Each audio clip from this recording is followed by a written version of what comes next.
Cookery சேனலை பார்த்து யார் வேணாலும் சமையல் பண்ணலாம். ஆனா சுவையான சமையல் பண்றது எப்படி? நான் இதயம் நல்லெண்ணெயில சமையல் பண்றேன். ஆஹா ஓஹோன்னு பாராட்டுறாங்க. நீங்களும் இதயம் நல்லெண்ணெயில சமையல் பண்ணுங்க, பாராட்ட வாங்குங்க. தினம் தோறும் வாங்குவே இதயம் இதயம்.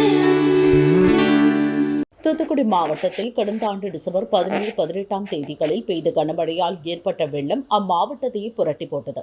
52 பேர் இறந்தனர். ஏராளமானோர் வீடுகளையும் உடைமைகளையும் இழந்து தவித்தனர். தூத்துக்குடி மக்களின் இயல்பு வாழ்க்கையே முடங்கி போனது. பாதிப்பிலிருந்து மக்கள் ஓரளவுக்கு மீண்டு வந்த நிலையில் ஓராண்டு முடியும் சமயத்தில் அதேபோல மற்றொரு மழை பாதிப்பை தூத்துக்குடி மக்கள் சந்தித்துள்ளனர். இருந்தாலும் மக்களின் முன்னெச்சரிக்கை நடவடிக்கையால் இறப்புகளும் பொருட்சேதங்களும் அதிகம் இல்லை. கடந்த ஆண்டு ஏற்பட்ட காட்டாற்று வெள்ளத்தால் தூத்துக்குடி கலெக்டர் அலுவலகத்தை தண்ணீர் சூழ்ந்தது. அதேபோன்று இப்போது மழைநீர் சூழ்ந்தது. கலெக்டர் அலுவலகத்தில் நேற்று பணியில் இருந்த ஊழியர்கள் பத்திரமாக மீட்கப்பட்டனர். நெல்லை தூத்துக்குடி தேசிய நெடுஞ்சாலையில் மங்களகிரி விலக்கு பகுதியில் காட்டாற்று வெள்ளம் சூழ்ந்ததால் போக்குவரத்து தடை செய்யப்பட்டது.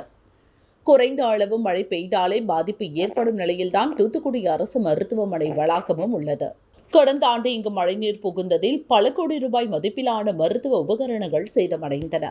இந்த ஆண்டும் நேற்று மருத்துவமனைக்குள் மழைநீர் புகுந்தது. நோயாளிகளும் அவர்களுக்கு உதவியாக வந்தவர்களும் அவதியடைந்தனர். தூத்துக்குடி திருச்செந்தூர் இடையே பிரதான இணைப்பு பாலமான முக்காணி உயர்மட்ட மேம்பாலம் கடந்த ஆண்டு மழையில் சேதமடைந்தது. இதுவரை அது சரி செய்யப்படாததால் காமராஜர் காலத்தில் கட்டப்பட்ட தரைமட்ட பாலத்திலேயே வாகன போக்குவரத்து நடந்தது.